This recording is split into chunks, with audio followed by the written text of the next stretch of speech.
पहला भाग सर्वेक्षण चैप्टर 2। 15 वर्षीय किशोर कलाम को श्वार्ट्ज स्कूल में उनके शिक्षक आयुधरे सोलोमन ने बेहद प्रभावित किया। वो बहुत ही स्नेह, खुले दिल वाले और लोगों में उत्साह का वर्धन करने वाले थे। वो सभी छात्रों को अपने भीतर छिपी शक्तियों और प्रतिभाओं के बारे में सचेत करते थे। कलाम एक और शिक्षक रामकृष्ण अय्यर के बारे में भी बताते हैं। वो गणित पढ़ाते थे। एक दिन कलाम को बाहर घूमता देख उन्होंने बिना कारण जाने ही बैत से कलाम की खूब पिटाई कर दी। कलाम कुछ दिनों बाद गणित में टॉपर बने। तब शिक्षक अय्यर ने भरी प्रार्थना सभा में कलाम के लिए कहा, मैं जिसे बैत मारता हूँ वो बहुत ही बड़ा आदमी बन जाता है। उनकी वो बात शायद बाद में भविष्यवाणी बन गई और सच भी हो गई। श्वार्ट्ज में शिक्षा पूरी करने के बाद कलाम साहब अपने आप को सफलता हासिल करने के प्रति आत्मविश्वास से परिपूर्ण पाते थे। 1950 में इंटरमीडिएट की पढ़ाई के लिए कलाम साहब ने त्रिची के सेंट जोसेफ कॉलेज में एडमिशन ले लिया। कलाम साहब कहते हैं कि वो परीक्षाओं में कभी भी बड़ी डिवीजन नहीं लाते थे, परंतु उन्हें अपने दो गुरु शमसुद्दीन और जलालुद्दीन से जो व्यवहारिक ज्ञान प्राप्त हुआ उसने उनकी बहुत ज्यादा मदद की। कलाम साहब खाली समय में शंख और सीपियों के सामान बेचते थे, परंतु उन्हें पता चला कि लोग अपनी कमाई का बड़ा हिस्सा सिगरेट और बीड़ी पर खर्च कर देते हैं। उन्हें कभी समझ नहीं आया कि लोग इस जहर पर अपना पैसा क्यों व्यर्थ करते हैं। सेंट जोसेफ कॉलेज के फादर T.N. सेक्यूरा ने भी कलाम साहब को बहुत प्रभावित किया। वो अंग्रेजी पढ़ते और उनका धैर्य और ऊर्जा आश्चर्यजनक था। वो बाइबल लेकर घूमते और हर लड़के से मिलने आते थे।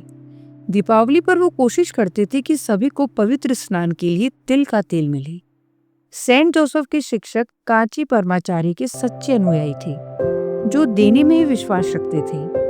कलाम साहब को अपने शिक्षक तोतात्री अयंगर और सूर्य नारायण शास्त्री का साथ साथ टहलना भी हमेशा याद रहता था। उस कॉलेज ने उनकी रुचि अंग्रेजी साहित्य में करवा दी और वो टॉलस्टॉय, स्कॉट हार्डी को पढ़ना पसंद करने लगे। प्रोफेसर कृष्णमूर्ति ने उन्हें भौतिकी के सिद्धांत बताए और वो पदार्थों के अर्ध जीवन काल और रेडियो एक्टिव क्षय के बारे में और अधिक जानने में रुचि लेने लगे। परमाणु अस्थिर होता है और दूसरे परमाणु में परिवर्तित हो जाता है। हर पदार्थ का क्षय निश्चित है।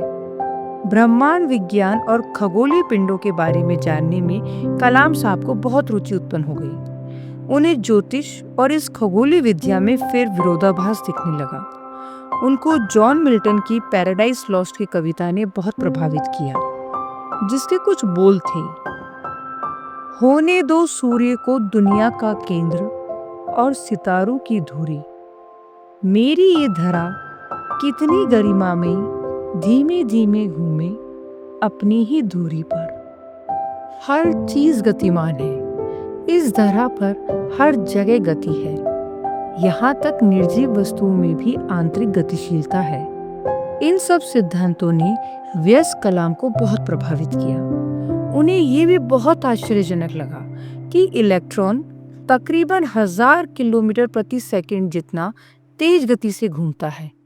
जो इलेक्ट्रॉन जितना तेज घूमता है उसके नाभिक की पकड़ उस पर उतनी ही तेज होती है। कलाम की इंजीनियरिंग में रुचि बहुत ज्यादा हो गई थी, इसलिए उन्होंने सेंट जोसेफ के BSc कोर्स छोड़कर मद्रास इंस्टीट्यूट ऑफ टेक्नोलॉजी मिट में इंजीनियरिंग में दाखिला ले लिया। वहाँ की फीस 1000 रुपये थी, जो उनके परिवार के लिए देना संभव नहीं था। तब उनकी बहन जहरा ने अपने हाथों के कड़े और अपने सारे जेवर गिरवी रख दिए और फिर उससे उनकी फीस दी गई। कलाम को शिक्षित देखने के लिए उनका पूरा परिवार तत्पर था। MIT में उनको उन 2 विमानों ने बहुत आकर्षित किया जो वहां थे। उन्होंने उसी आकर्षण के कारण वैमानिकी, एरोनॉटिकल इंजीनियरिंग की दिशा चुनी। प्रोफेसर स्पॉन्डर ने कलाम साहब को वैमानिकी गतिकी पढ़ाया। उन्हें द्वितीय विश्व युद्ध में बंदी बना लिया गया था। इसीलिए वो जर्मन से नफरत करते थे। सौभाग्य कहें या दुर्भाग्य, वैमानिकी विभाग के इंचार्ज एक जर्मन प्रोफेसर वॉटर रैम्पेथिन थे। उन्होंने कई लड़ाकू विमान डिजाइन किए थे।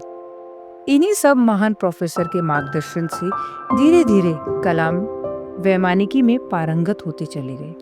प्रोफेसर एवी पन्नतलाई ने उन्हें एरो स्ट्रक्चर डिजाइन और एनालिसिस सिखाया। प्रोफेसर नरसिंह राव एक गणितज्ञ थे। इन सब से सीखकर कलाम साहब वैमानिकी की पढ़ाई में काफी उत्कर्ष हो गए। कोर्स पूरा होने के बाद उन्हें लड़ाकू विमान के डिजाइन का प्रोजेक्ट मिला। उन्होंने प्रोजेक्ट तो पूरा किया, परंतु MIT के डायरेक्टर श्रीनिवास ने उस प्रोजेक्ट को असंतोषजनक बता दिया। कलाम ने उनसे 1 महीने का समय मांगा। तब उन्होंने कहा, तुम्हारे पास 3 दिन हैं, वरना तुम्हारी छात्रवृत्ति रोक दी जाएगी।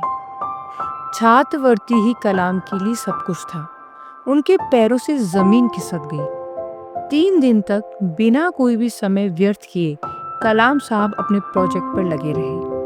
वो अपने प्रोजेक्ट बना रहे थे कि श्रीनिवास उनके दरवाजे पर आए और उनके पिछले 3 दिन की अथक लगन को देखकर उन्हें गले लगा लिया। इसके बाद उन्हें नौकरी के 2 अवसर मिले, एक वायुसेना का और दूसरा रक्षा मंत्रालय की तकनीकी विकास एवं उत्पादन निदेशालय। कलाम ने दोनों में अप्लाई कर दिया और दोनों में साक्षात्कार के लिए उन्हें बुला लिया गया। एक देहरादून और दूसरा दिल्ली में था और कलाम साहब निकल पड़े। एक साउथ इंडिया में पला बड़ा व्यक्ति अपने काम के लिए नॉर्थ इंडिया जा रहा था।